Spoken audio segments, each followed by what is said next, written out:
Okay, so what I want to know, Jim, if you could go over your computer and talk. Your computer and talk, like your Reiko. To get on Zoom? Yeah. Yeah, okay. Get there early.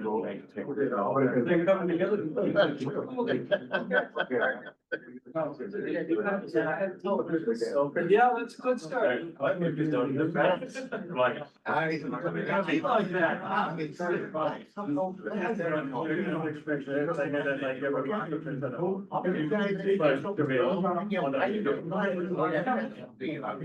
Where does evidence?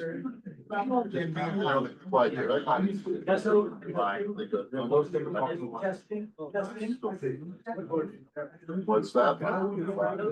Okay, so Jim,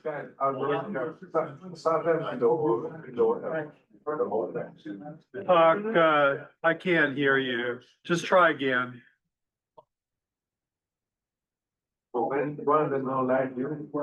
Testing. Testing. I can hear you. Testing, 1, 2, 3, testing. Okay, Jim, try again. Try again. Yes.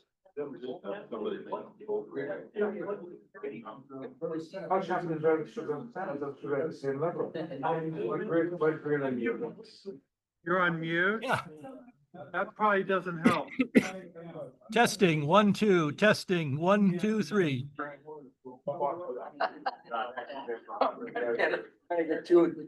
How many years have we been using Zoom and I still can't remember when to unmute? Okay, better. Could you go back though and? Yeah, we might be getting a delay. Yes. There's a delay. Testing, 1, 2, testing, 1, 2, 3. Testing, testing. Better. But is it picking up on that mic? Yeah, when he's talking, it's coming. Yeah, you guys. You got your mic open and you reverb. Yeah, it's reverbing, so. I had my doubts about it. How loud can you get, how much sound can you get out of this? That's the loudest I can go. It's quiet in the room, maybe. Yeah, normally we would not have two mics open on the same Zoom call in the same room because you would get reverb. No, I know, but we. So close your. I'm gonna turn off my volume and Reiko's gonna be available supposedly at 6:45. Okay. So she could be checking in any minute now. But you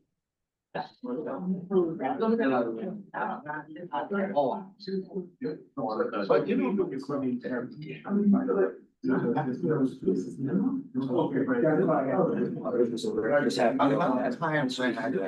Okay, testing, 1, 2, 3. Testing. I don't have this, I don't have it up. You have it up now? Testing, 1, 2, 3. Still reverb, huh?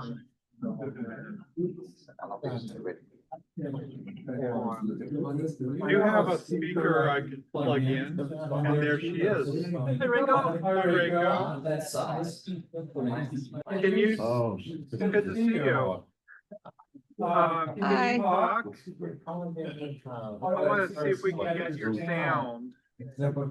Okay, so you want me to talk? It's hard for me to hear you. There's lots of echo or other conversations or A lot of something. people in the room, Okay, but I can hear you. you can? Yeah. You can? Hello, hello, hello? We can hear you, yes. Oh, goody, Yeah. okay. Sorry, But we're trying to make sure you're amplified enough so other people can hear you. fair enough. Okay, now, actually, I need to get this thing. Talk, I need this. That still needs to be plugged in to get picture up on the screens. Yeah, that's our next problem. Wow.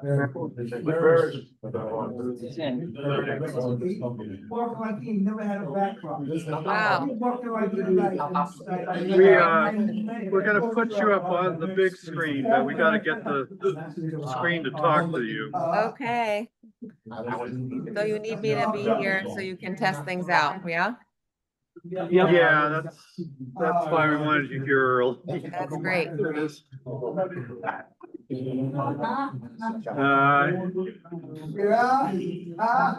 Yeah, dual monitor, there we go. Then I come with my car.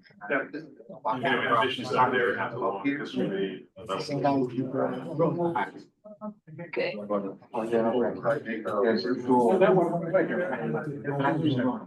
I know, I had that one set up already. All right.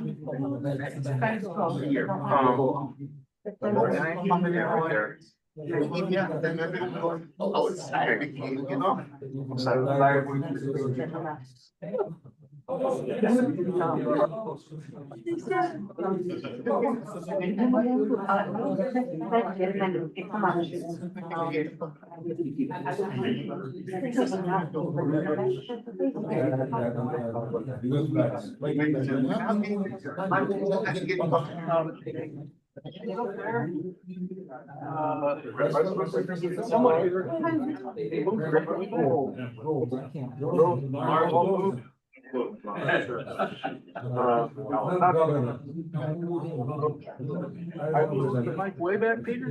What's that? Mike's way back there all of a sudden. Why is it? Oh, we need to bring that mic back. What happened to Mike? Yeah. I thought we decided that there was too much reverb with it. Oh, well, could we try maybe middle? Try it. You got it. Let me know if you need me to talk. Okay, great. Please, You may need to mute yourself. I know, but I need to talk to her, right? Yes. I know, but to do the test, you may need to mute. Okay, Hillary, Reiko, I'm going Yes. to mute myself, but go ahead and talk. Okay, here I go. Testing, testing. I wonder how it is. Hello, hello. Testing. Testing, testing. Oh, I can see myself on the screen behind this person who's standing like this. Oh my goodness, is that me? Hello. Great. Okay, well, this is testing. Hello. This is what a Lewis and Clark education gets you. Well, I don't have to do anything luckily, because I would not be able to Okay. handle it. I would pack up and go home. Yeah. So, I'm going to introduce you. Okay. And, you know, I was so impressed when you met with, our alumni group a few months ago. So I said, we have to get this person to come. That's very touching. Thanks.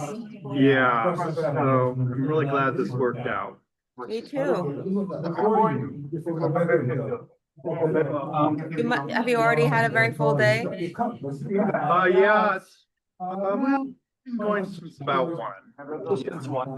Are there going to be tummies growling and Oh, no, No, we're done eating. we're 3 hours, so we're full. I mean, your tummy might be growling. Oh, no, I'm fine. So, All right.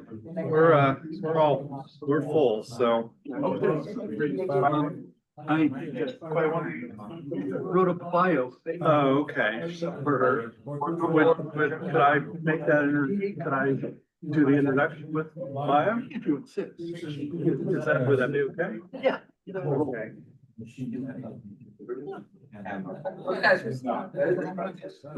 Heather, can you say something?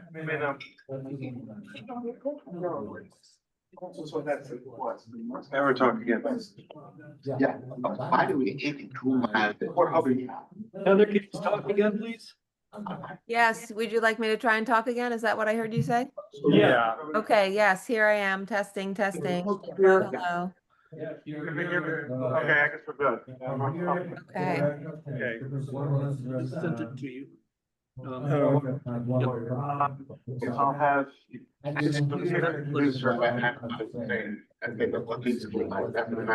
this is a little. yeah, this is great. All right. That's great, thanks. So you just emailed it? Yes. Yeah, that, sometimes my emails, takes up some time. Do this. Well, you can send it to, P. Manning. Personal email, because sometimes it just takes forever.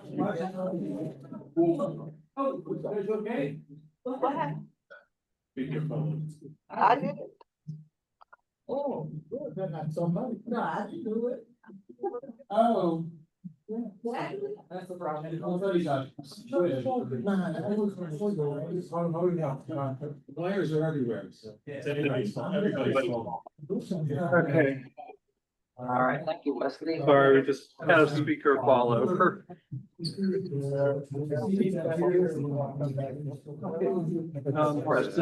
to-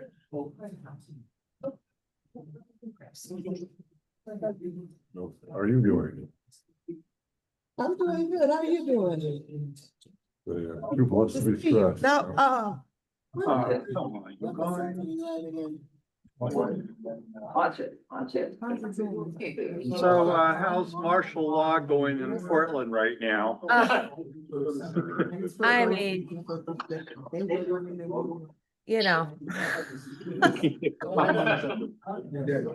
it's really absurd. I mean, Yeah, it would be funny if it weren't so terrifying. no, I know, That's right. yeah.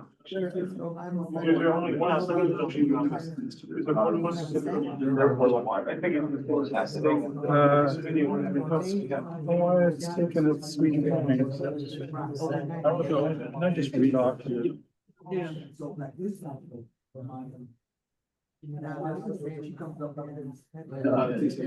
Oh, I'm gonna turn on this user's computer. Oh, okay. Okay.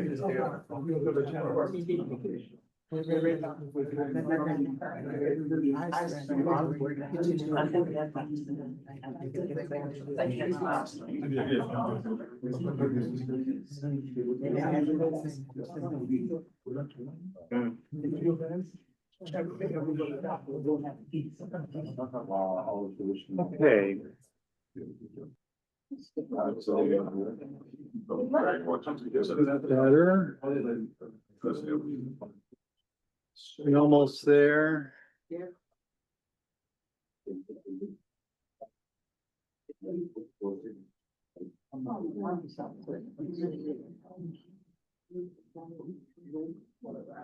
Is everything staying like this for tomorrow? I'm not sure, something like that, but for now, you're good. Oh, yeah. Yeah, for now, you're good. Okay. Temporary, had the link up here. Peter, how come I got so many pains for you? I don't know. I do know, I would love to get rid of her otter taker. Yeah, Yeah, because I just turned it off. don't know how to turn it on. I don't know how to make it go away. Let's see. There, Add to, unmute. Oh, there you go. well, Hide non-video participants, that might do it. here, better, yeah. Ready? I think, well, we got 5 minutes. And now Yep. and maybe it's coming in. Fine.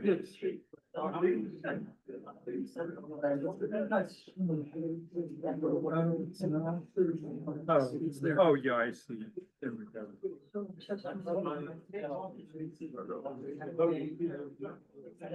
All right, so Reiko, we're about 5 minutes away.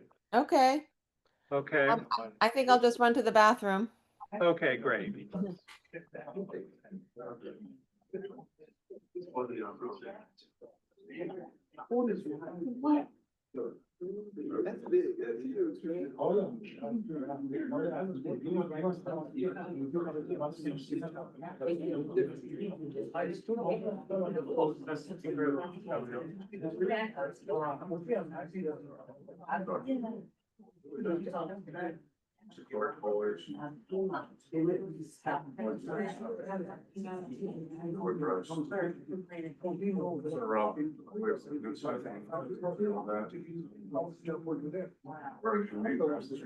I know the way.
He got one.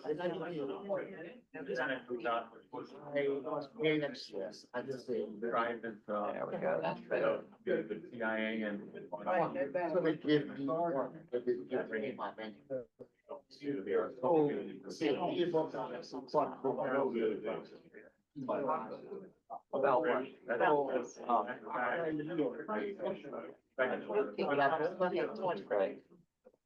Right. You can find my ice.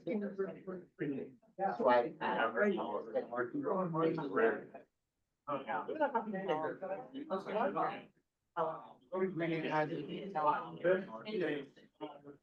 Parents want to. But.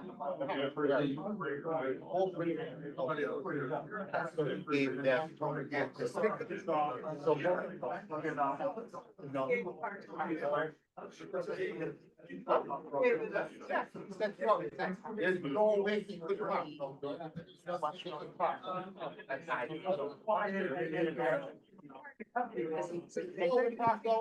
Get rid of him.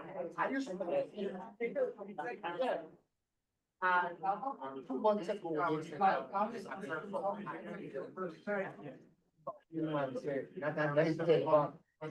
He is going to.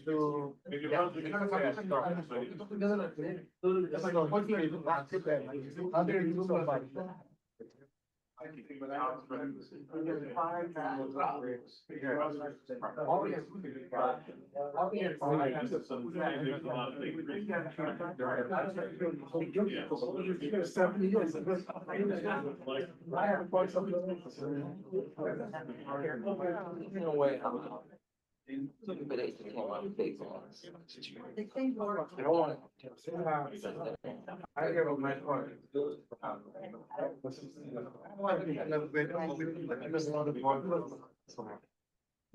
knowing that. It was hard to see. Yeah, now I have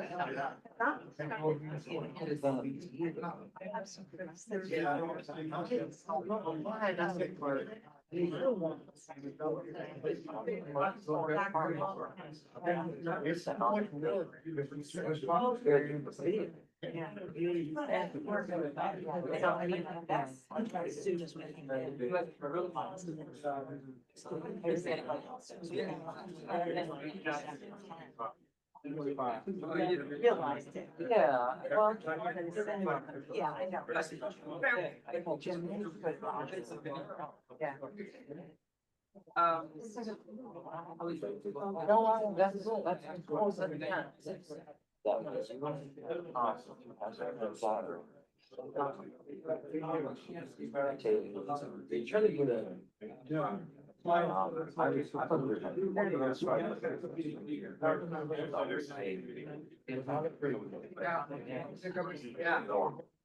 Maybe that's better. Hi, everybody. We're gonna start. You gavel. Yeah, we're gonna start now.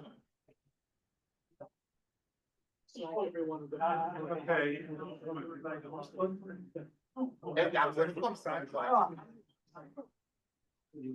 Gonna start. So, I'm just gonna say that the sound here might not be totally the best, okay, so we'll do our best to be as quiet as possible so that we can hear, okay? So it gives me it's a great honor to introduce to you Dr. Reiko Hillyer. She is a professor of history and the department chairman at Lewis and Clark College in Portland, Oregon. And this might be a good time for me to say that I am a history graduate of Lewis and Clark College from 1983.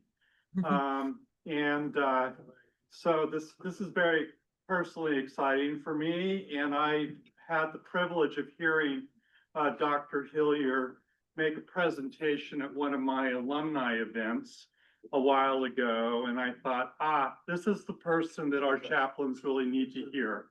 So welcome. Dr. Hillyer is a social and cultural historian of the United States in the 19th and 20th centuries. She brought the Inside Out Exchange program to Lewis and Clark. The program brings undergraduates inside prisons to learn alongside people who are incarcerated. The course, Crime and Punishment in United States History, is taught at the Columbia River Correctional Institution, CRCI, in North Portland, to an integrated group of Lewis and Clark and incarcerated students. Influenced by her teaching experience in the Inside Out program, she wrote a book titled "A Wall is Just a Wall: The Permeability of the Prison in 20th Century America," which traces the decline of practices that once connected incarcerated people to the free world more regularly.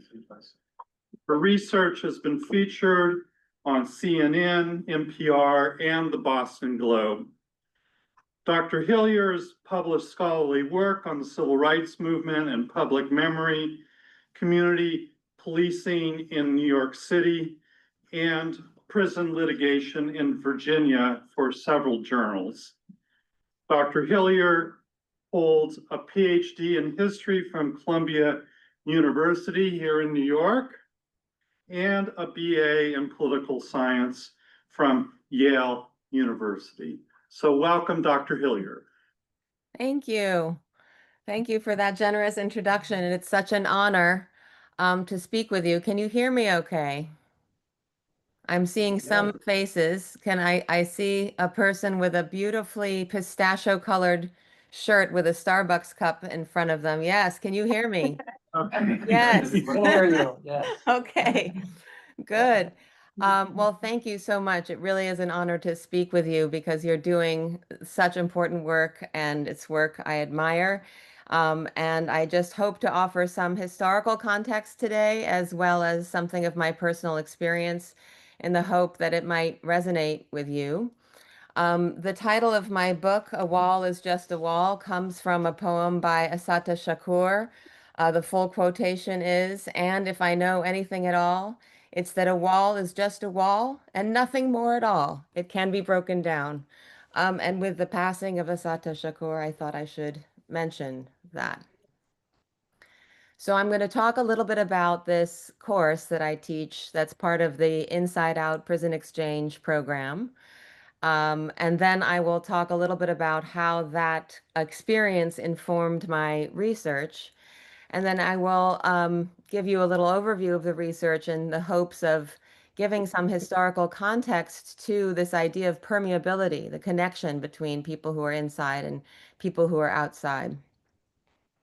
So the mission of Inside Out Prison Exchange Program is to create an encounter between people who are outside and people who are inside, and to foster learning across social barriers by engaging in an academic class together inside a prison. And this is a program that began at Temple University about 25 years ago, and they offered trainings for other professors to incorporate this into their teaching.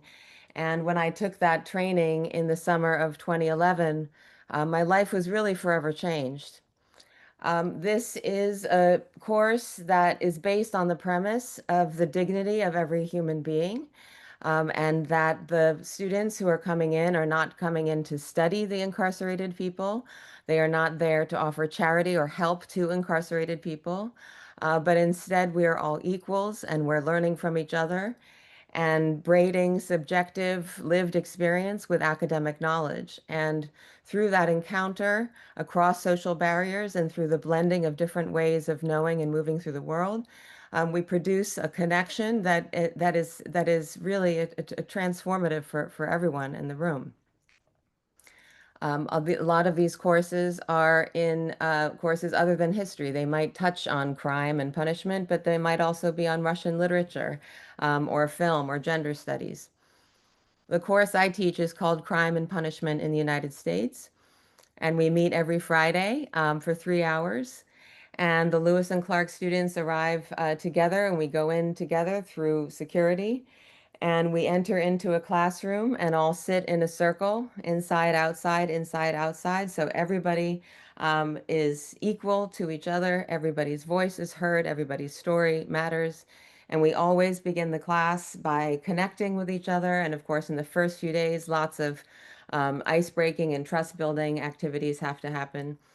But what's so extraordinary is that it takes very little for any kind of tension or fear or prejudice to just dissolve when people are sitting across from each other eye to eye, really wanting to listen to each other and get to know one another. And we build this community where we're learning the material, the academic history of crime and punishment, but we're also learning about from the perspectives of people who have lived that experience. And at the same time, those folks are able to put their own lives in a broader historical context, rather than seeing their own situation as merely an individual one.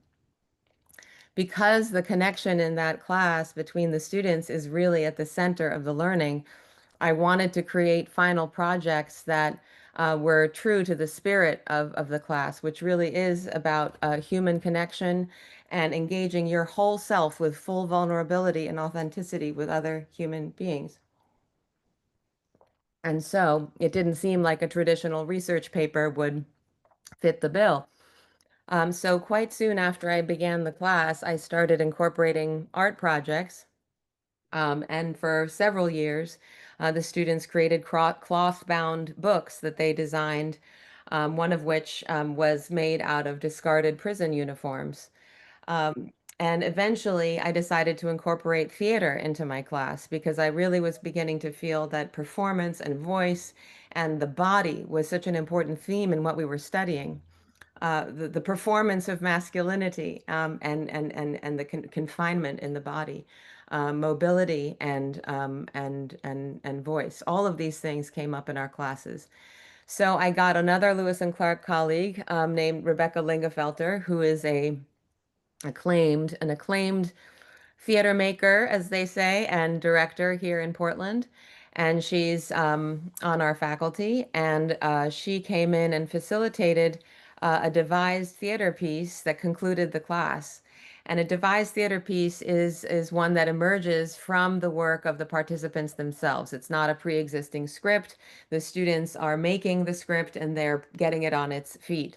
And the result was a series of vignettes that represented historical turning points, as well as scenes and songs and poetry that expressed the love that the students had developed for each other.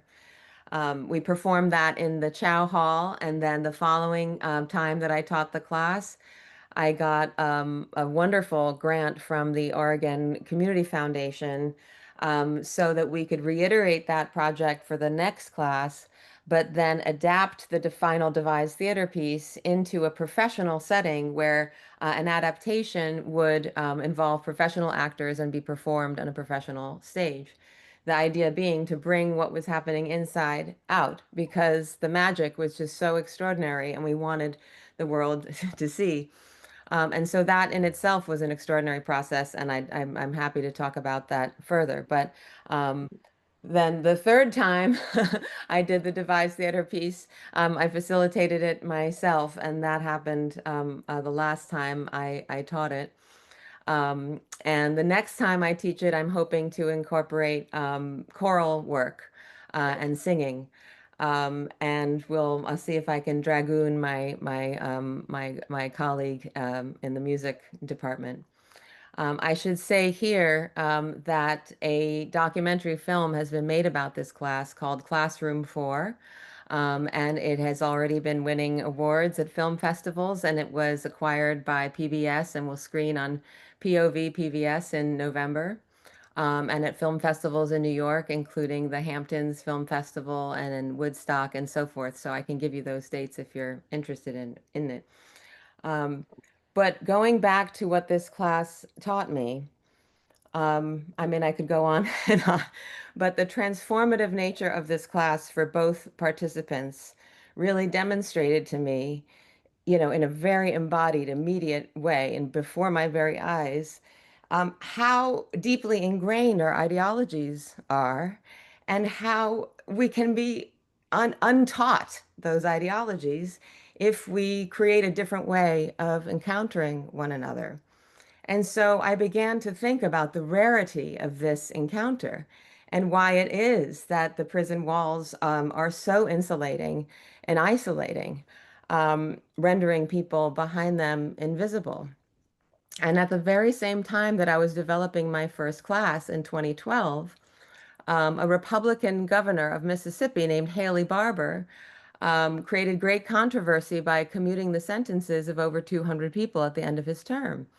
And this raised a big brouhaha on both the left and the right, that somehow this was an act of excess. And this is, a card-carrying conservative with a Confederate flag in his office. And he defended his decisions, and he said that he was just continuing Mississippi tradition. And I thought, well, how strange. This doesn't really square with my understanding of conservative politics and tough on crime. And I really need to inquire into what he's referring to. What is this Mississippi tradition?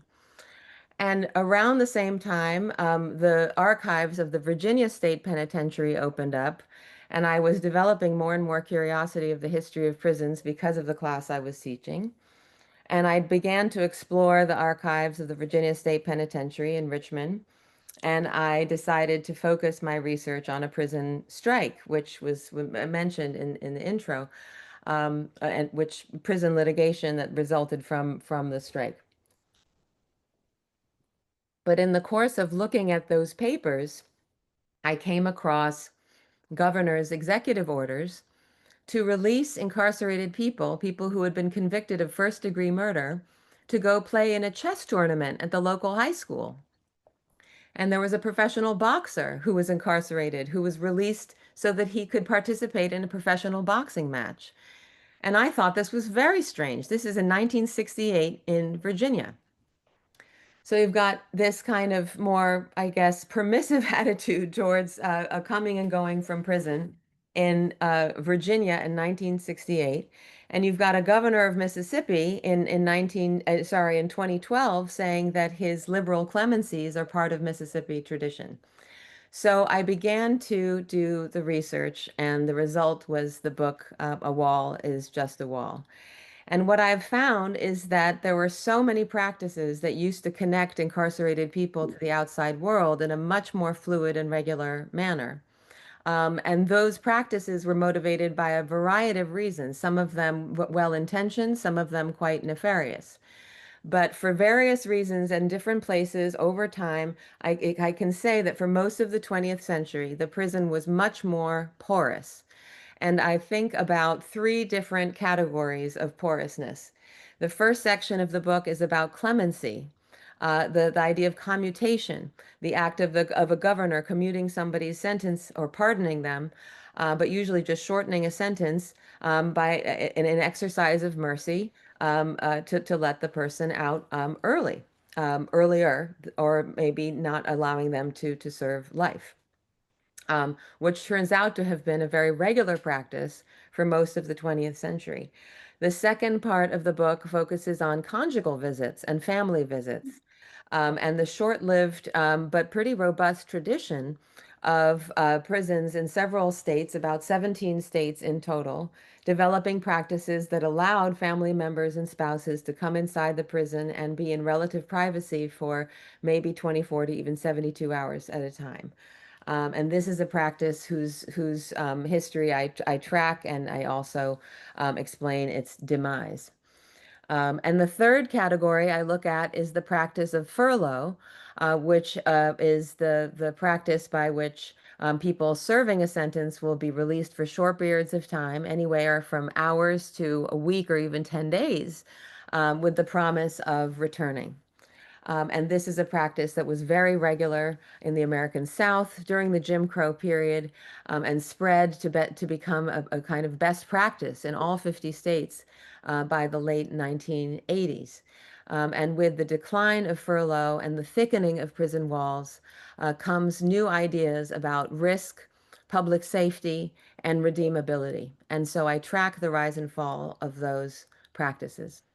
Are you all with me so far? Pistachio shirt? Yes. Okay. Yes. It matches my glasses. I know it. So I will just tell you a little bit about each section, just to unpack some of that history, put a little flesh on this story. And I'm going to start by reading a couple of pages of the book.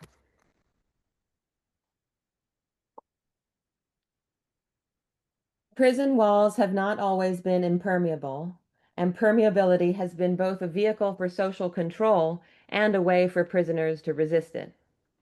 During 1 month in 1968, dozens of men incarcerated at Louisiana State Penitentiary, the notorious prison known as Angola after the former plantation grounds it occupies, were allowed to leave temporarily, for various purposes. Under supervision and rigorously screened, members of Angola's Bridge Club traveled to play in bridge tournaments. Imprisoned participants in Alcoholics Anonymous and Narcotics Anonymous spoke at schools, churches, and business associations throughout the state. A country and western band composed of 6 incarcerated men, the Westernaires, played as many as 3 concerts a week at nursing homes, hospitals, and high schools. That same year, a beloved television cowboy known as Buckskin Bill, who earned fame for his children's show, Storyland, invited the Westernaires to star in their own weekly television show, Good Morning, Angola Style. Angola's JCs, a chapter of the National Leadership Training and Civic Organization, traveled nearly 200 miles to Monroe, Louisiana to attend a 2-day JC convention where their branch won a standing ovation at the opening banquet. Some of these men, like many of those at Angola, had been convicted of murder, kidnapping, or armed robbery. Traveling outside the walls of the Louisiana State Penitentiary was part of a broader logic that assumed and accepted that almost everyone imprisoned at Angola would eventually get out.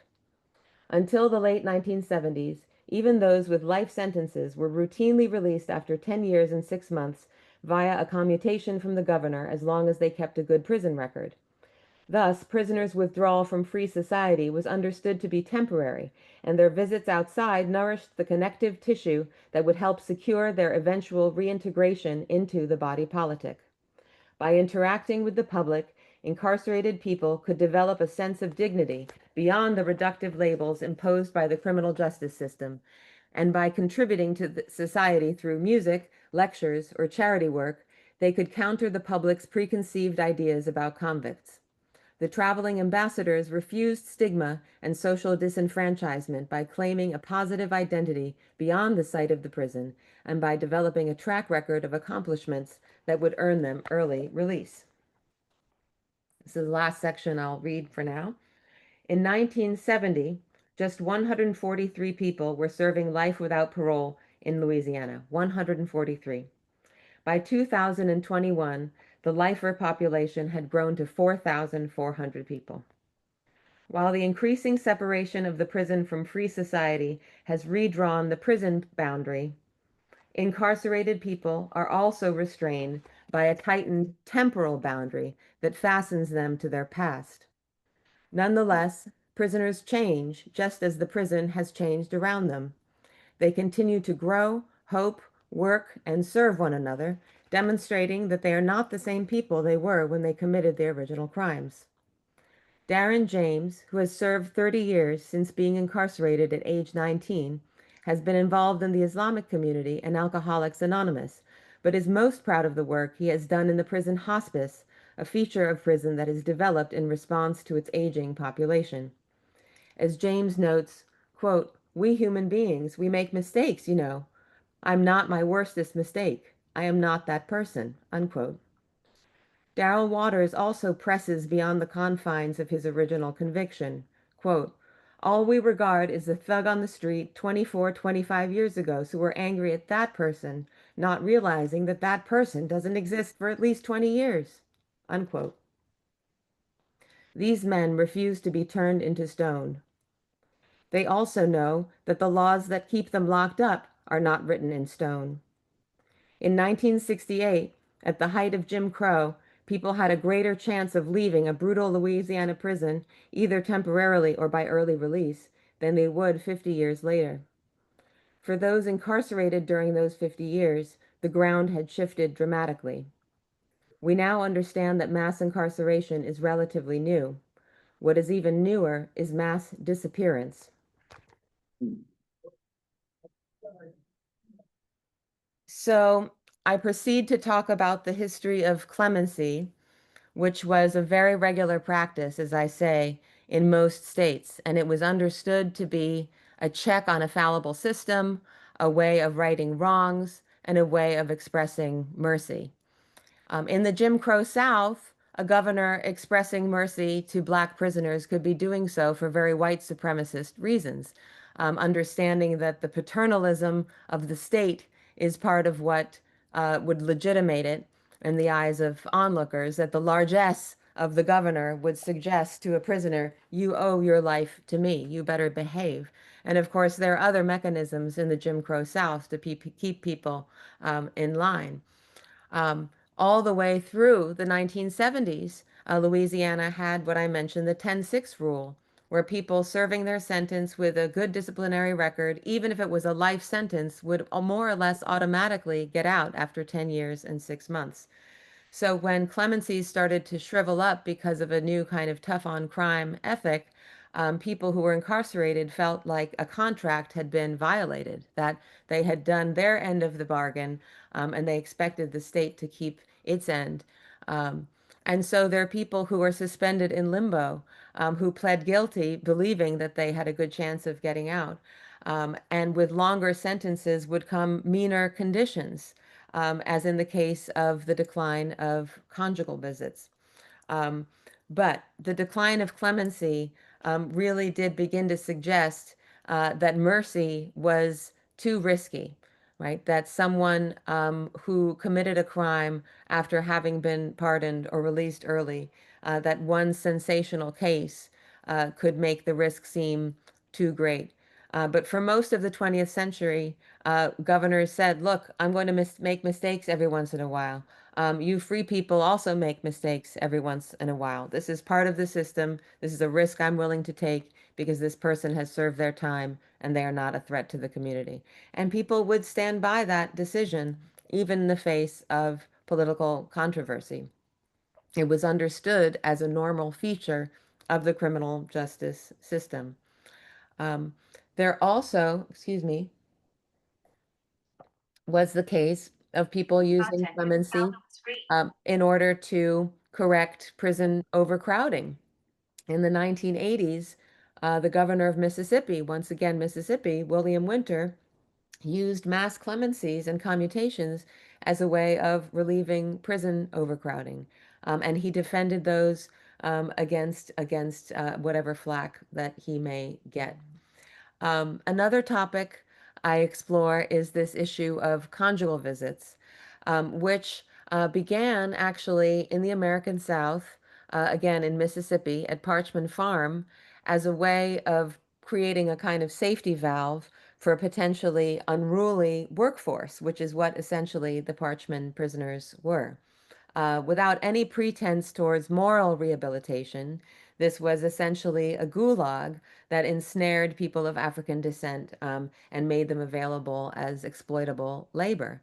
And so there were kind of loose morals going on in the Jim Crow South, insofar as wives and girlfriends and sometimes sex workers were allowed to the prison in a program that began to become a model program, so that by the 1960s, none other than conservative Governor Ronald Reagan of California looked to Mississippi as a model for conjugal visits because Reagan was concerned about prison unrest. He was concerned about the decline of nuclear family values. He was concerned about what was called situational homosexuality. And so, from this family values perspective, he said that this was common sense to be able to allow conjugal visits for male prisoners and eventually female prisoners. So, it was California that then became the pioneer of conjugal visits on a national level. And then that program was imitated by at least a dozen, if not, I think it's about 17 states. Eventually, though, by the 1990s, alongside the rhetoric of tough on crime, is the war on the poor, right? An anti-welfare rhetoric that starts to lump together country club conditions with lax welfare policies, suggesting that coddling criminals is going to produce more crime. And of course, what came under the category of coddling included decent food, education, and family visits. What was seen widely by many correctional professionals as a program that helped to promote public safety was now seen as a pathological program that was promoting deviant behavior by coddling prisoners with indulgences that they did not deserve. And so, along with longer prison sentences and less chance of release, comes meaner conditions and a new movement that sociologists have called the penal harm movement. In other words, it's not enough to do time or even a long time, you have to do hard time. And of course, this is the period when governors for political capital are railing against air conditioners in prisons. There's no air conditioners in Mississippi prisons, none. They don't exist, right? So this is a boogeyman that's created for political traction. And alongside that anti-welfare rhetoric is the construction that conjugal visits are now producing the wrong kinds of babies into the wrong kinds of families, right, who are just going to be a burden on the state. And so all of that language helps to sort of discredit conjugal visits as a legitimate correctional tool. And along with that is also the decline of furlough. So the furlough is the last thing I'll talk about, and then I'm going to read a little bit more, and then I'll maybe take some questions. I don't want to get too detailed before I lose anyone, so maybe we can make it a conversation. Furlough, like conjugal visits, is something that began in the Jim Crow South, again, as a kind of safety valve for incarcerated people, but also as a way of providing labor for white families who promised to vouch for the convict, so to speak. And people were allowed to leave prisons in the South for as long as 10 days, sometimes 2 weeks, in what were known as Christmas leaves or Christmas furloughs. And if two or three, four people didn't come back, nobody was, raising the alarm or castigating the program. It was understood as a benevolent program and something that eased the friction of incarceration and provided labor under the Jim Crow system. But again, by the 1960s, there is a shift in correctional thinking. And along with research into conjugal visits, people are beginning to see this is penal experts, that is, correctional experts, whether they're practitioners or academics. They're beginning to lose faith in the prison as a site of rehabilitation and come to believe, with all of the prison unrest and the poor conditions that are being exposed, that actually more exposure to the outside for future sort of absorption into the free community outside would actually be a better crime prevention strategy than keeping people fully contained. So, in other words, the risk of keeping people in was seen as greater than the risk of letting people out. And there are many, many examples. The Virginia chess and boxing are just one. The Angola traveling ambassadors that I mentioned. There's a group of people incarcerated in Texas who were allowed to go to a high school basketball game in civilian clothes, along with the warden, also in civilian clothes. There was a program in Washington State Penitentiary called Take a Lifer to Dinner because lifers were not eligible for furloughs in that state. And so, as long as a community member sponsored that person, they could invite that person over to their home for dinner.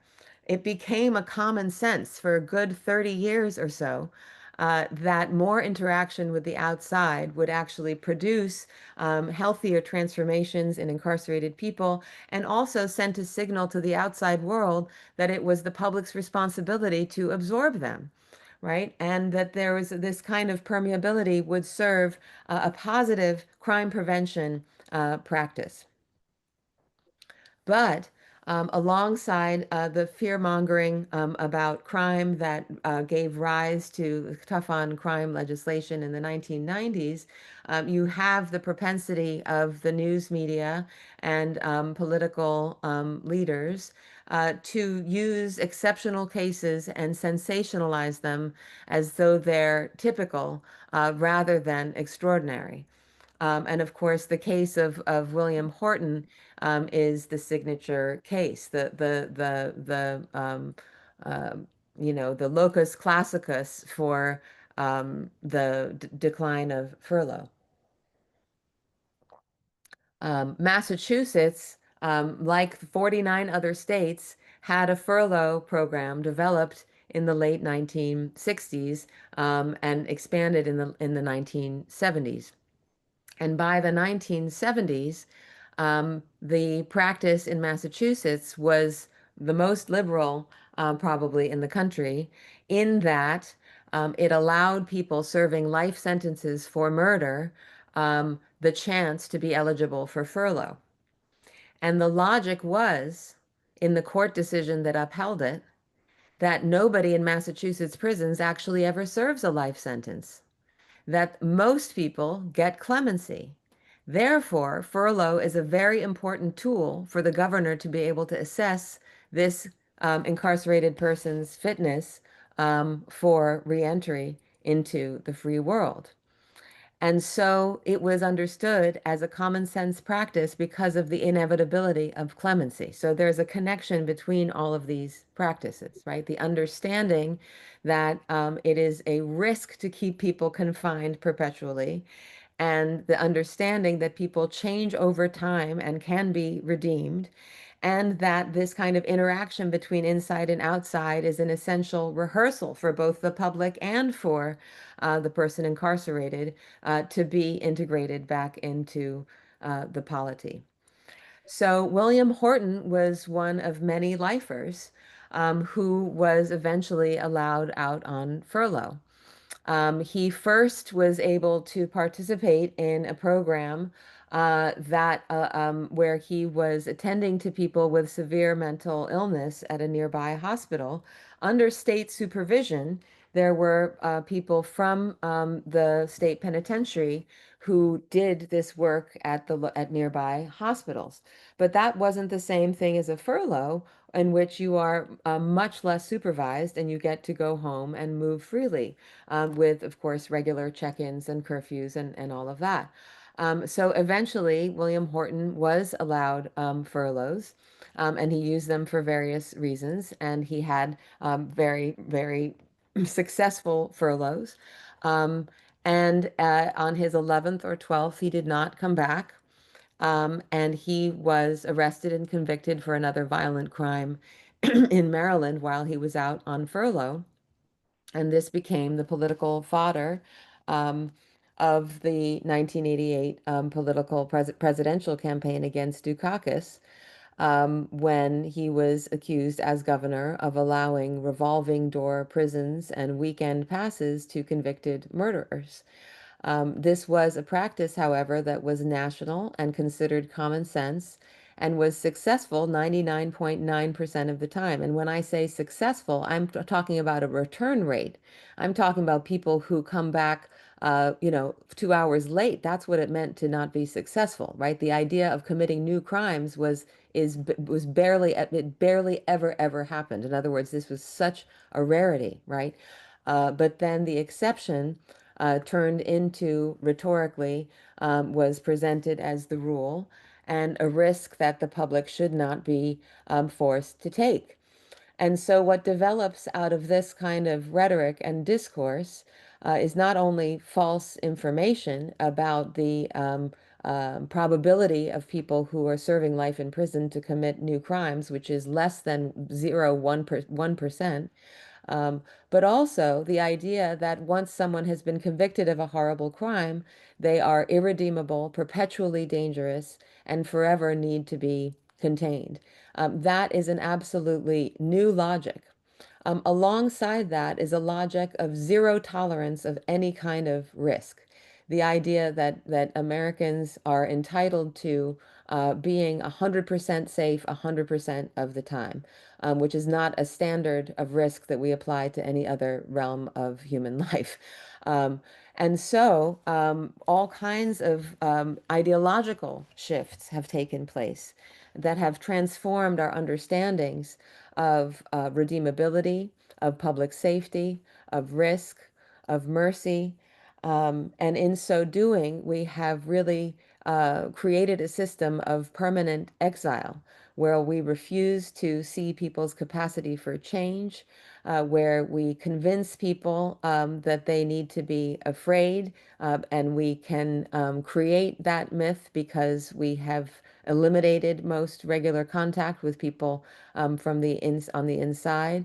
And by rendering them invisible, we can be much more susceptible to the fear mongering that has really dominated the discourse in the past 30 years. So with that, I'm just going to read a little more of the book. Does that sound okay?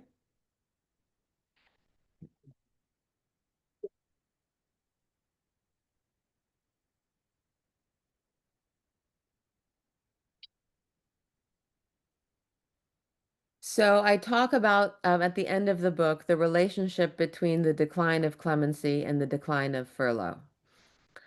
Because furlough was dissolved, essentially, there was no way for anyone who was incarcerated for life or for a very long sentence to demonstrate their ability to conduct themselves in free society. And so governors would have very little to go on with clemency petitions. The number of clemency petitions shriveled in this same period, and offering clemency became a rarity. Governors went from giving hundreds of clemencies in the 70s and 80s to maybe granting 270. And one thing that is worth mentioning here is that one can see this shift, ideological shift, in the way in which governors have changed their clemency guidelines over time. If we look again at Massachusetts, the clemency guidelines through Dukakis placed rehabilitation and transformation as the number one consideration when thinking about a clemency petition of someone serving a very long sentence. The nature of the crime was not part of the consideration. But in more recent governors, let's say Governor Duval Patrick, a Democratic governor, African American man, his clemency guidelines put the nature of the offense as the primary concern when granting clemency. Now, the nature of the offense is something that that person cannot change, right? Which means that they can never be fully considered as having transformed, right? It puts transformation completely off the table. It forecloses any conversation about growth. And so this is something where, people are really frozen in time as well as in space.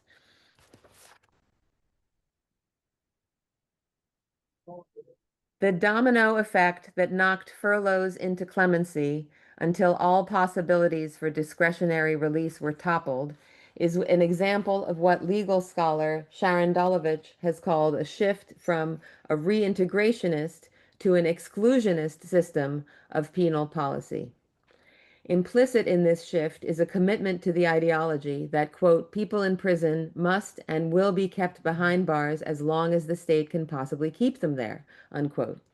Incarceration marks, quote, who is simultaneously outside society's moral circle and a perennial subject of state control, unquote.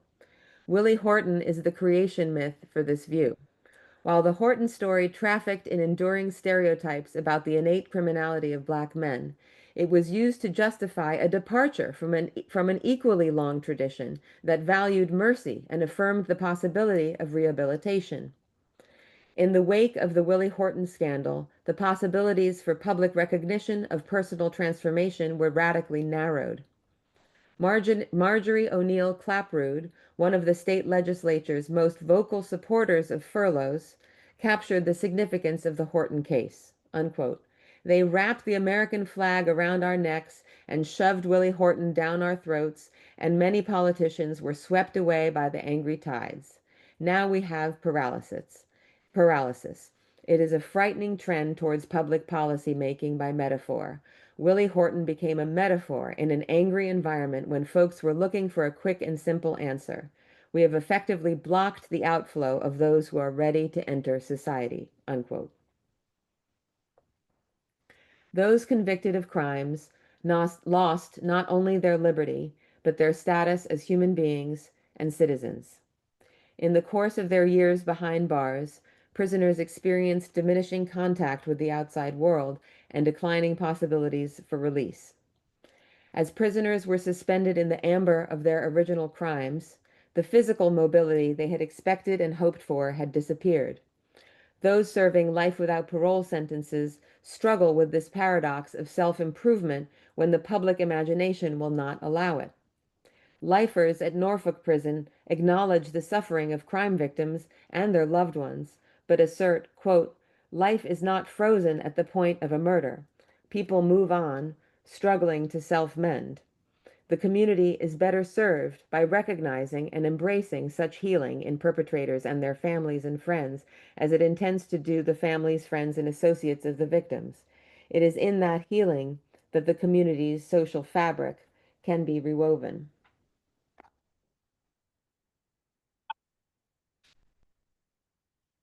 So I'm just going to read from the epilogue of the book, and then I'm going to read from a former student of mine so we can come full circle. And then we can have some time for conversation. The sun is setting and it's ah, in my eyes.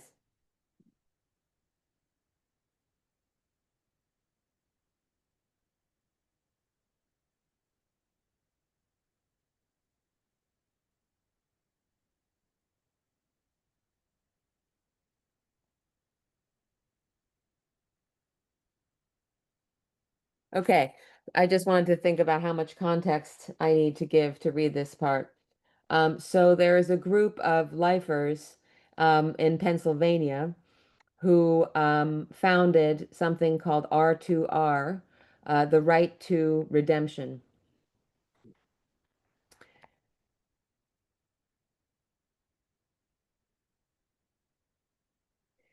In 2015, R2R joined with several other free world organizations to organize a campaign to end death by incarceration. That's how they refer to life without parole, death by incarceration, DBI, and formed the Coalition to Abolish Death by Incarceration, which pushes bills in the Pennsylvania General Assembly to make people serving death by incarceration eligible for parole.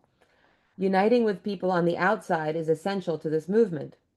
Felix Rosado, one of the founders, points out that, quote, people locked away in hundreds of thousands of cages across the United States are the front line in this struggle and have been leading the way for decades. But the time, the resources, connection, and mobility of those on the outside is essential both for bringing that struggle to light and amplifying its message, unquote. In this work, R2R has articulated that its movement is a collective struggle, not just for individual freedom earned through personal transformation, but for liberation for everyone. As Rosado notes, quote, we struggle because we are fundamentally opposed to injustice and state repression, not because we are desperate for freedom. Every prisoner, regardless of their sentence, wants to be free, for freedom is the natural disposition of humans. As conscious and politicized prisoners, however, we connect our freedom to the need to struggle against societal injustice. Therefore, if we were released tomorrow, our struggle would not be over. We would continue to struggle against all forms of oppression, unquote. Thus, organizing inside and outside is an embodiment of the beloved community that their movement aspires to achieve. Since the past several decades have seen the thickening of prison walls, this approach penetrates the walls and shows that they are permeable. Rosado writes that unconditional confinement is, quote, not the totalizing force that the state might like it to be, for we are not absent from each other when we struggle together, when we build community, family, and movement together, when we strategize, argue, and plan together, when we work together to bring people home. Significantly, both Rosado and Songster, Ghani Songster, he's someone whom I quote earlier, who's also serving life without parole and now is out. Significantly, both Rosado and Songster are also members of the Inside Out think tank, a group of alumni of the Inside Out Prison Exchange program at the Graterford Prison who coach prospective university instructors in the program's pedagogy. They were my instructors when they were serving life sentences at Graterford Prison. Like Henry, whose words I'll read later, in my own Inside Out class, see the introduction to this book, Michael Lyons and Felix Rosado hold that, quote, this gathering of people, in other words, an Inside Out class, who are never supposed to meet, people from inside and outside the prison walls, is radical, unquote. As the students engage with each other, they testify, quote, something revolutionary begins to unfold. Stereotypes shatter, walls come crumbling down. Jumpsuits, jeans, state boots, or sneaks, it all stops mattering. We're human beings being human, unquote. These sessions are not just the opportunities for a break in the monotony, but an extension of the work incarcerated people are already doing to bring attention to mass incarceration and, according to Rosado, an opportunity, quote, to transcend that wall and to come together and talk about what's really going on in these places and who's really locked inside them, unquote. With such encounters, eye to eye, we chip away at the walls. Quote, we're building bridges and pathways to the kind of society we want to live in, Rosado and Mullet explain. And it's making those walls feel a little less concrete until the day they come tumbling down. Unquote. So now this is me. There are simply too many people in prison, and they are in prison for far too long. No one can predict how people will change and grow over the course of their time inside. Despite every new obstacle to hope, people incarcerated for decades have doggedly sought meaning and purpose in their lives. They point out that they are the least likely to commit rule violations in prison and the least likely to reoffend once released. The life without parole sentences and the governor's reluctance to grant clemency disregard these basic truths and instead entomb people who present no public safety risk for their own political gain. How many of us would wish to be defined forever by our worst act? Ghani Songster is emboldened to counter such potential abjection. Now free, he declares, quote, I have a responsibility to not be confined to my lowest and darkest moment. I have a profound duty to discharge to the universe, unquote. Do we not have the same responsibility to ourselves and thus towards each other? Songster recalls a revelation from behind the walls. Quote, I could and must regain my humanity and moral rectitude. No other struggle was more worthwhile. I could and must water the seeds that I knew were still in the soil of my soul, and those seeds could sprout and blossom into something, someone worthy of being called community member, citizen, brother, friend, neighbor, advocate, husband, and now father, unquote. Banishing our neighbors legitimates and exacerbates our worst fears. Banishing our neighbors legitimates and exacerbates our worst traits. Vengeance, fear, racism, and cruelty. In this sense, allowing incarcerated people their chance at redemption is a chance to redeem ourselves. I would like to conclude with the words of a former student who has passed.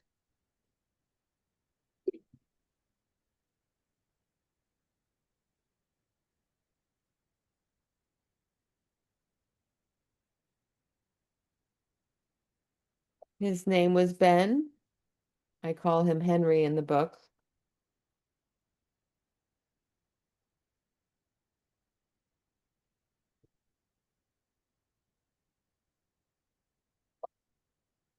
He was incarcerated at Oregon State Penitentiary for 20 years and then spent his last 3 at Columbia River, and was in my class and then was my teaching assistant. And these are the goodbye words that he wrote to his classmates. It is a strange thing to come into a prison and learn together and build a community where it is so discouraged to do so. In many ways, we create our own world as we steal time in a space where many might imagine such a magical experience could never transpire. While we are longing to exit this space, you all desire to beat the door down and get back inside. Our intentionality creates a world that did not exist before, which demonstrates that it is possible to do so, to build the world as it could be together. It is this deliberate and creative practice in the world that will chip away at the foundation of the prison. We must build something that is similar to what we've done with each other in this class. Our time together has not truly come to an end. This world we've created is in no way transitory. We carry it beyond the threshold of these doors. Inside, we go on to mentor others as we carry your faces and words in our hearts, remembering that you treated us as human beings. You go on to continue building the world around you in how you interact, love, vote, and speak to power. We will always have the context we shared together. No one can take that from us, and no one can stop us from recreating what is possible to create with others. So with that, I need to find a better way to situate myself. But I would love to take any questions you may have. Oh, thank you. I see applause. How lovely. I'm just moving to my other desk here. I don't know how the sound is gonna be when I hear from you, but I'm hoping that maybe you have some questions or comments. You have done, I find your work insightful. Book you've written. You need to speak up. Just speak loud. Yeah, Okay, can you hear me? Yes, I can. Thank you. Okay. I'm saying that I found your book quite insightful at the points you've raised. But my question would be this, what do you think society could do to improve on prisons itself?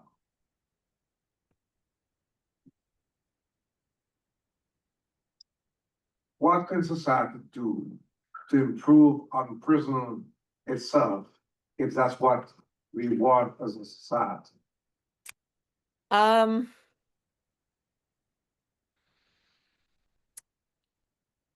I don't know where to begin to answer that All because right, let there's me so say many one things more. to What is improve. that, bro? Prisoners There's are people from our there are many towns, things to improve. they're from our families, they're I- around.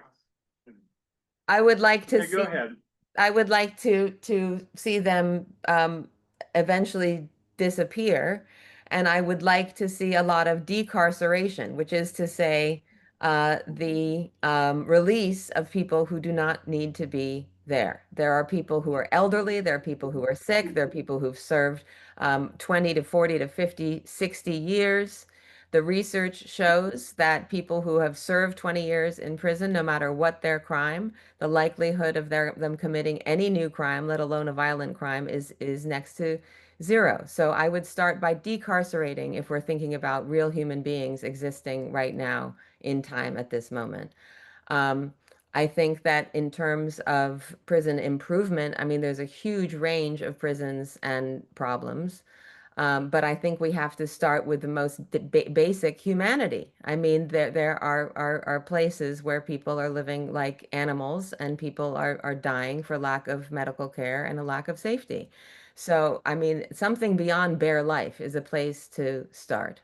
But on a higher level, I think we need to have more programming that allows for folks inside to grow and change and get the kind of help they need to succeed. But that is a problem of the free world. It's not necessarily a problem of the person who's incarcerated.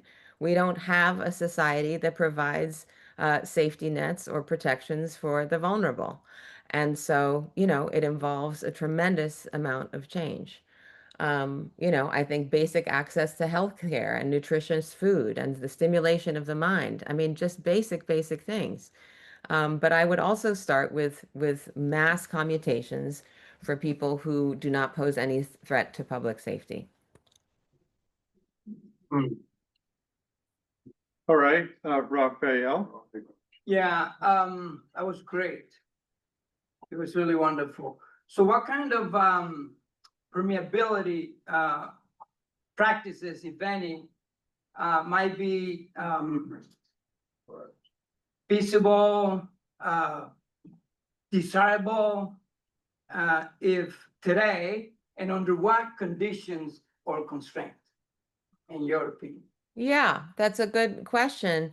I should say that for a long time, it was churches that helped to promote a lot of that permeability in the form of a practice or an institute, a nonprofit known as Prison Fellowship, which was started by, very conservative folks, Charles Colson, right, who was himself in prison. But during that time when this was operating, people would be released from prison in order to travel to conferences, and they would be housed by volunteers in the neighborhood, right? I mean, there are all kinds of ways this could be done, but of course, most prison practices or correctional practices wouldn't allow that form of release. And so people from the outside have to come in. I have found that one of the things that's really wonderful is, of course, individual volunteer work, but actually a group of people so that people who are inside can interact with a group as a group and have the group not dominated by folks who are in prison, but are as a true mix, maybe even an equal mix.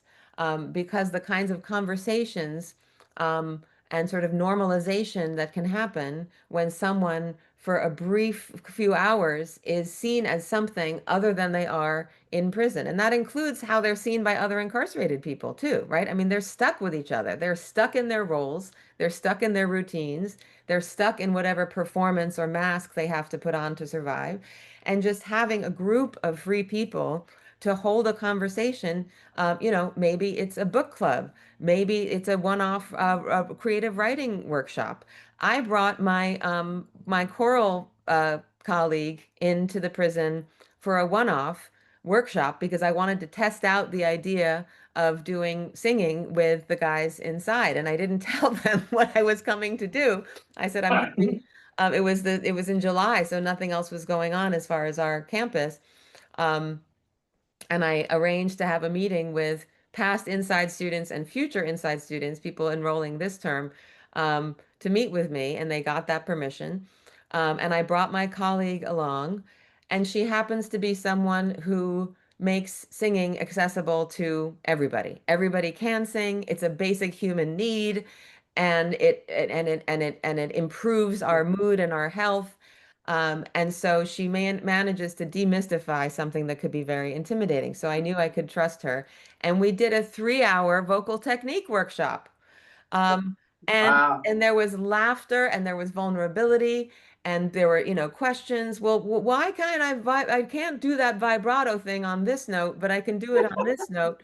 And she's just, well, what happens if you do this? Let's all see what happens if let's make this sound. Woo! Okay, everybody make this sound. Just like all having fun. And it was just a 3-hour thing.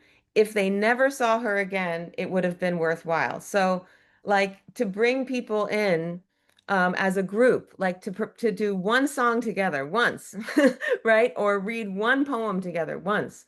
I think that will change people's lives. Um, there's a program out of Georgetown University. Oh God, what the heck is it called? Is it the Frederick Douglass thing? Um, I'll have to look it up, but I don't want to get on my internet right now. But there is a program run out of Georgetown, the Prison Education Project, that isn't to do with Georgetown students necessarily. It's just run out of there that takes people in groups to visit incarcerated people for very structured sessions and conversation, right? It's not a free-for-all. It's very deliberate, it's very mindful.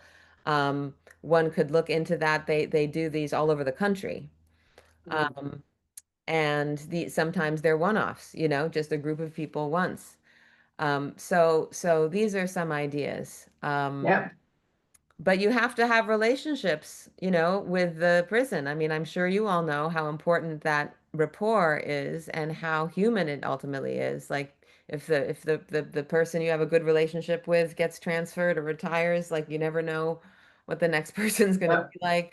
Um, so sometimes that makes things hard, but where you have I mean, I would just say push on the open doors and Right. you can propose things that are tried and true and use examples of it being successful. And I can email people with suggestions if the references that I'm making if you want to contact me later. Yes, that would be great. Thank you. Hey, other questions? Dan? Can you hear me? Yes, I can. Okay. You may have touched on this, but I'll ask it anyway. What effect did the inside out classes have on recidivism? Yeah, that's a great question. I have to hedge it a little bit in a couple of ways. First, is that Inside Out, I do believe is doing that research, but I'm not sure how granularly they're tracking classes of people in terms of inside out specifically. I do know that statistically experience in exposure to higher education in general reduces recidivism dramatically. And there's definitely research that demonstrates that. Um, but there are a couple of caveats to all of this. One is the definition of recidivism. Recidivism sometimes means someone was late to curfew. Recidivism sometimes means they were on parole and they were carrying a pocket knife, right? It usually means it's a technical violation of the conditions of parole. It does not usually mean committing a new serious crime. And so we have to understand that it's measuring something that we may have in mind. Our imagination is not necessarily what it's measuring. The second thing is that those who have had access to higher education may also be the ones who have other support systems in place, right? They may also have other favorable kind of conditions or variables in their lives that put them in that position in the first place. But the third thing I'll say is that higher education in prison virtually disappeared in the early 90s with the end of Pell Grants to people who were incarcerated. Now, that, of course, is part of the whole trend that I'm talking about in the 90s is the same decline of clemency, decline of conjugal visits, decline of furlough, also decline of parole, as well as the decline of access to higher education.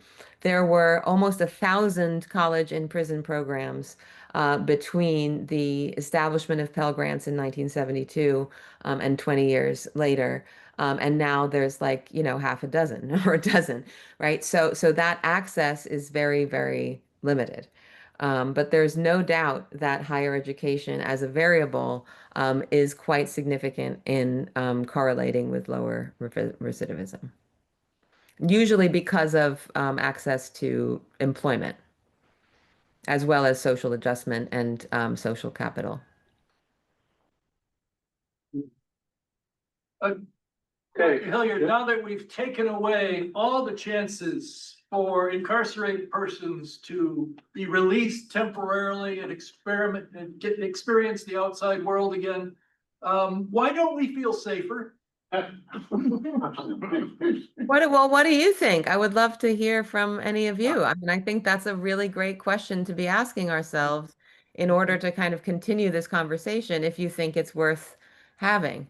I would like to challenge that, what we think of these days as public safety. But what do you all think? Is there anyone who has a answer? Yes. Perhaps the churches, religious organizations, spiritual groups, all who wants to go into prison, if they could approach it at the front end, that would make a big difference. Mm. You could take better care of the children, the mothers with their children, prevent them from not going to school, but go to school, teach them to understand truthfulness and honesty. That would make a difference because you're attacking from the front end. We are now just reactionaries after all that has happened. So that's what my response to that. And Chris, you're all- I saw you had a statement. A lot of places crime has actually gone down. Yep. But the political discourse, Thank you. I call it the unholy trinity, greed, hatred, and fear is the way to control and manipulate the population. I think our safety has improved. Our feelings of safety have evaporated. And we need to point out that those are two very different things, and they're being confused.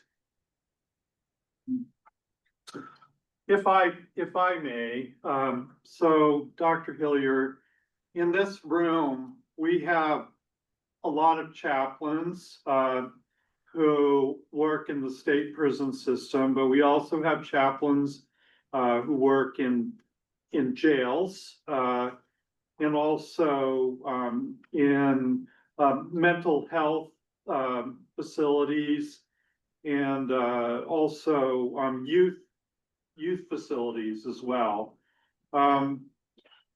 but right now, what we are experiencing in the state of New York for our chaplain is, uh, the,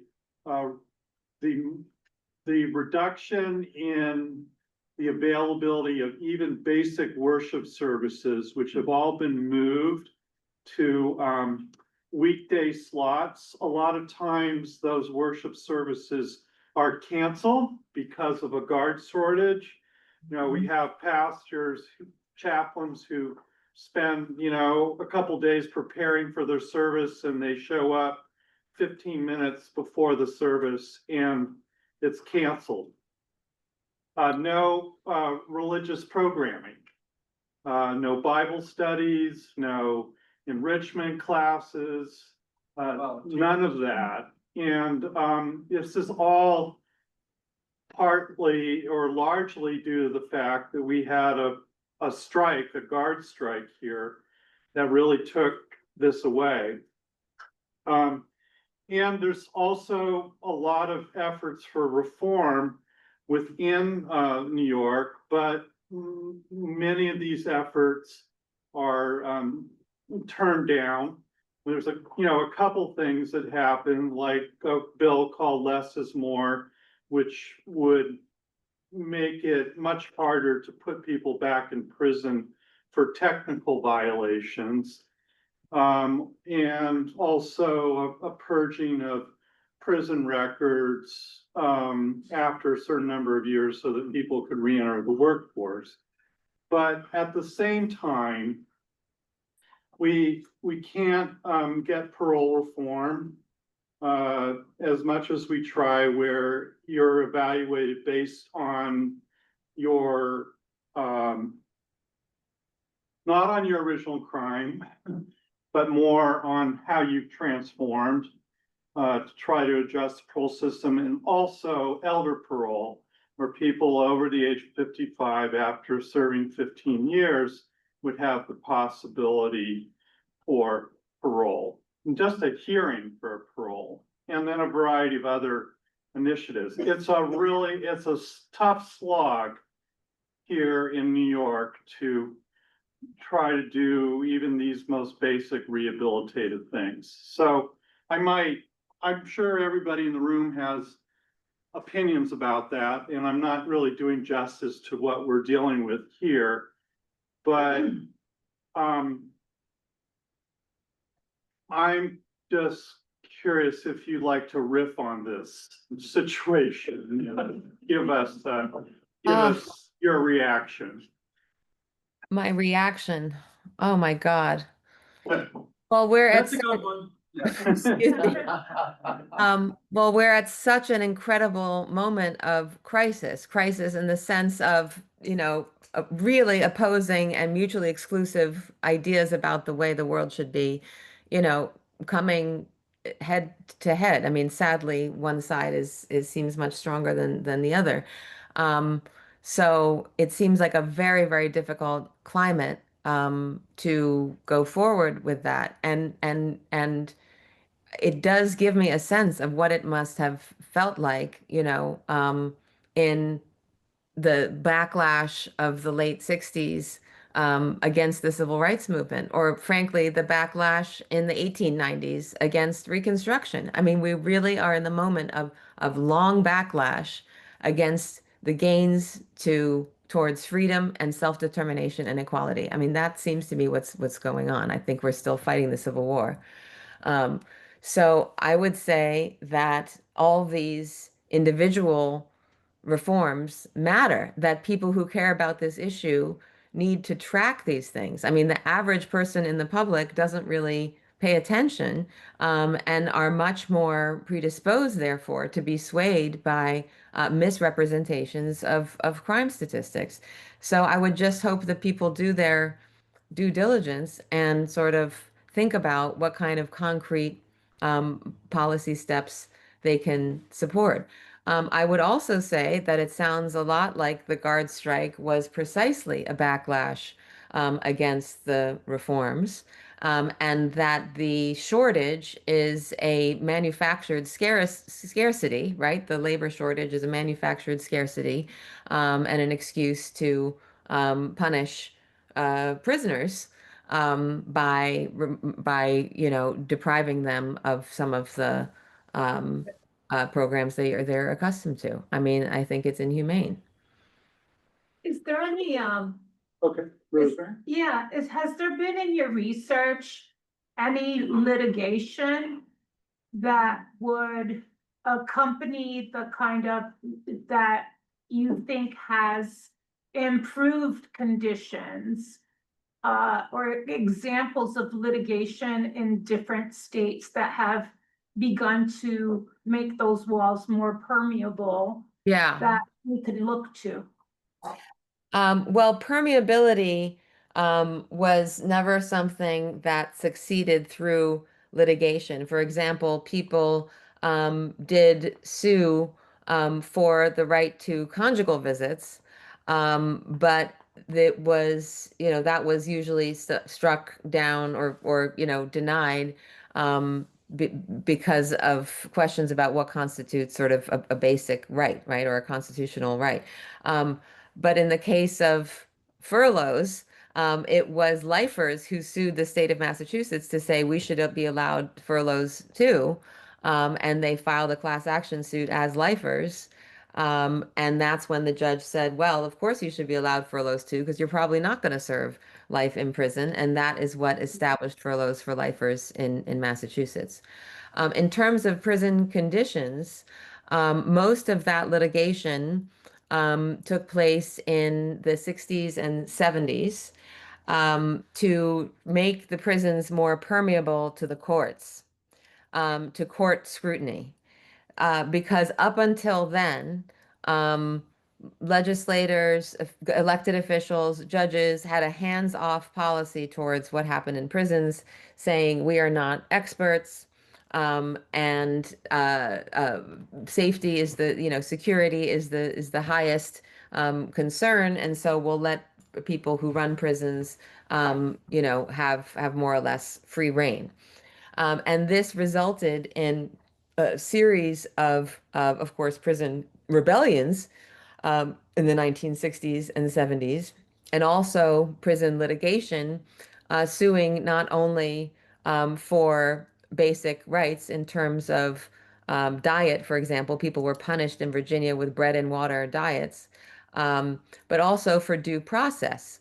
They were suing for the right to due process within the disciplinary regime of the prison. So, in other words, if you violated some rule within prison for which you were going to be punished further within prison, like thrown into solitary, you should at least have a due process, right? And eventually, that kind of litigation won. But what happened was that procedural fairness came to supersede like a conversation about what basic rights to certain conditions incarcerated people actually have. And so as long as there's perceived procedural fairness, it's very hard to actually get at prison conditions because people who are incarcerated now have to go through all kinds of baroque bureaucratic hoops in order to express their grievances within the prison before they can call in the courts from the outside. Um, so by the 1990s, again, this is the turning point, the Prison Litigation Reform Act was passed. And this was an act by a conservative legislature, again, the same legislature that passes welfare reform and the crime bill, um, and says that prisoners first have to exhaust all of the mechanisms within the prison before they can ever leverage a suit. And so this just really closes down a lot of the access to the courts. The ones that have been successful have usually had to do with overcrowding.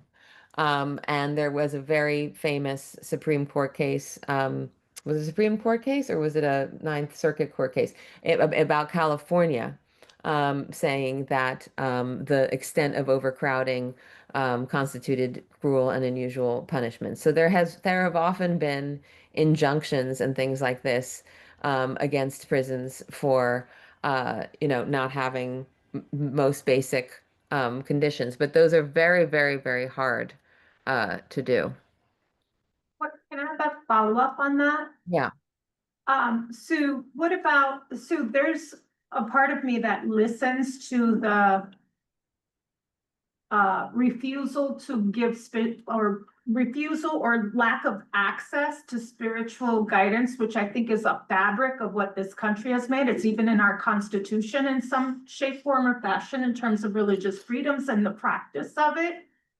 That I feel that is being violated. I also think of the constitutional right with the Disabilities Act, when you Yes. have prisoners inside that, are Yes. deaf and can't have access to their families, et Yes, cetera, yes. because of. Right. So through those things, Yeah. should we or should we not be thinking of this as criminal justice issues, or should we Or shift from what you constitutional, yeah. said to a human rights narrative and framing at the end of the day? Yeah, that's brilliant.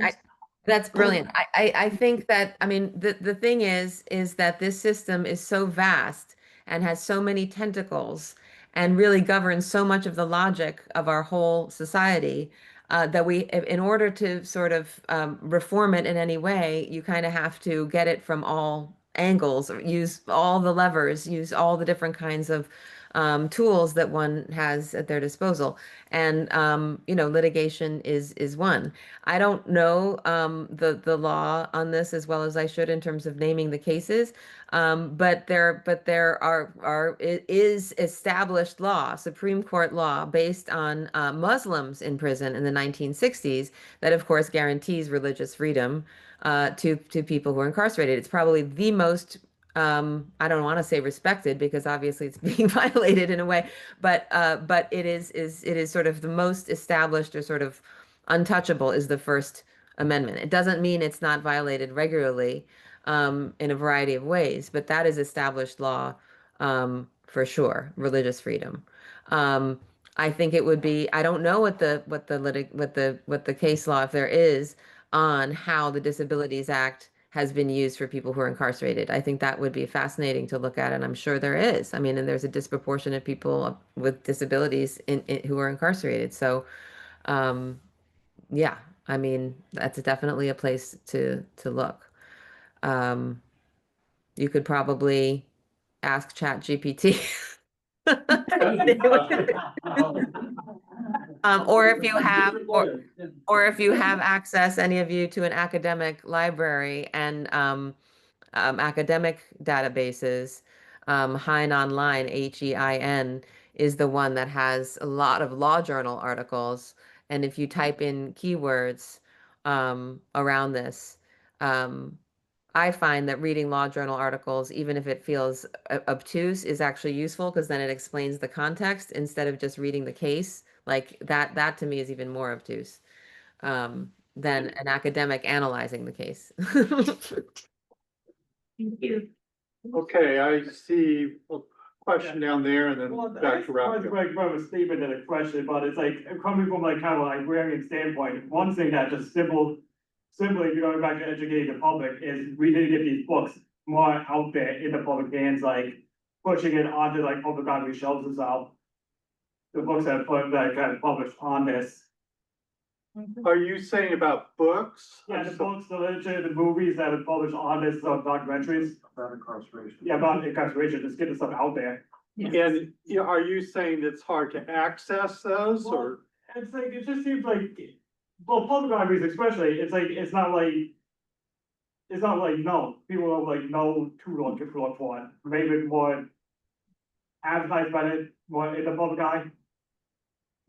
More of an interest to people, I guess. Okay, right? No, I understand, yeah.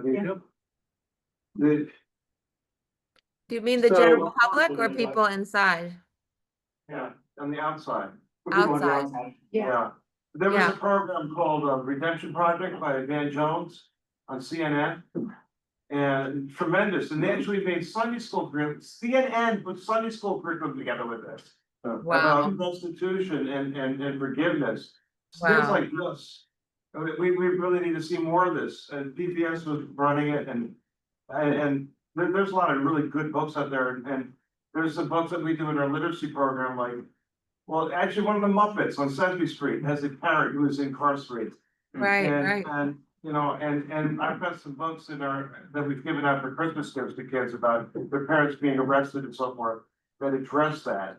And having this stuff out there is very useful.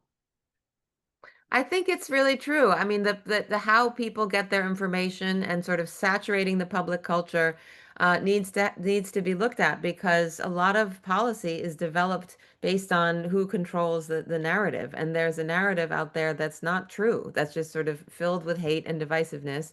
And I think it's time for a different narrative. To counteract the fear. Raphael? Yeah, so based on your argument, if you could advise a policymaker or policymakers, what would be the most actionable thing that you would recommend? The most actionable thing, I think, is for governors to use their clemency powers. They're virtually unlimited. They could give clemency to, I mean, you know, if there are so many cases of people who are serving life without parole or serving decades-long sentences who do not need to be in prison, and their only way out is for a human being to grant them mercy with this extraordinary power that they have. And people are not willing to take a political risk. And I think that's cowardly because that is a power that exists right now that doesn't involve any legislative change at all. Um, but one thing I will mention too is in the absence of that, states, whether it's through the legislature or through the prosecutor's office, they can create processes for second chances. They can decide to create a little committee, you know, that reviews people who've been incarcerated for a long time. In the 1930s and 1950s, there was something called the Forgotten Man Committee. And what this was the governor of Louisiana would go to the prison and look for all the people who were serving long sentences who had nobody to vouch for them. And he would look for people who had been forgotten from society so he could consider them for mercy. I think we need forgotten men's committees to give procedures for second chances for people who are serving long sentences and who deserve parole. There's a case in Mississippi of a woman I'm corresponding with named Loretta Pierre, who's been incarcerated for 40 years, and she's serving life with parole after 10 years. Okay. But in the time that she's been serving, the politics have so changed that she's been denied parole like 19 times. And meanwhile, she has changed and transformed, but the society around her has gotten meaner and less forgiving. And because of that, they're treating her as though she's, you know, a monster, and dangerous when she is clearly not. So I think that, you know, using the parole system, hearing more cases when parole does exist, um, is another thing. And then the last thing I'll mention, just because I'm doing research on it right now, it doesn't affect you all because you're from New York. Um, but people who are incarcerated in Massachusetts used to be able to vote from prison, even if they were convicted of a felony. And they retained that right until the year 2000, when a constitutional amendment was passed to take away the right to vote. There are now lifers in prison, not just lifers, but I'm mentioning them because they've been there long enough that they remember when they had the right to vote. And they are now lobbying for a ballot measure to restore the right to vote. And so, you know, these are concrete things that are often initiated by incarcerated people themselves. And so I think it's also useful to look at what folks who are inside are fighting for, especially the folks who are serving very long periods of time. I think we focus a lot, I mean, you know, not enough, but on the idea of people who are like low-level crimes, you know, or like people who are wrongfully convicted. Well, there are people who have done pretty horrible things, who are actually serving really, really long sentences, who also need attention right now. And so listening to them, because they do a lot of organizing and advocacy, and want to organize with people on the outside, and what their causes and issues are, I think is another sort of actionable thing is to not just look to policymakers, but to incarcerated people themselves. Now the sun Excellent. moved again. Yeah. You have another question over here? I was just wondering if, you had done much work with, let's say, mothers, young mothers who, deliver a baby in that situation, which happens quite often at Broome County Jail where we are. And the mother's taken to the hospital and chained there, and then the baby's taken away. And it's just very upsetting. Yeah, no, I have not. I mean, the prisons I've worked in are men's prisons. I used to teach yoga at a women's prison, but I don't anymore.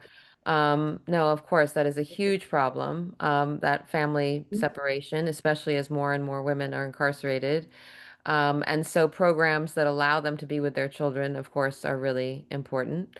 And Asata Shakur, in her autobiography, writes about being chained to a bed while giving birth, because she was incarcerated and pregnant. And it is definitely, an issue of what we call intersectionality, right? The double bind of being female and incarcerated or female and black. I mean, there's just so many um, so many groups experiencing their own sorts of pain and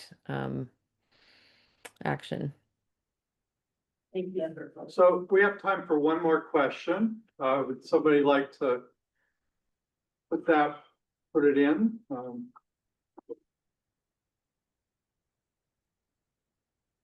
Okay, so I'll ask that question. So,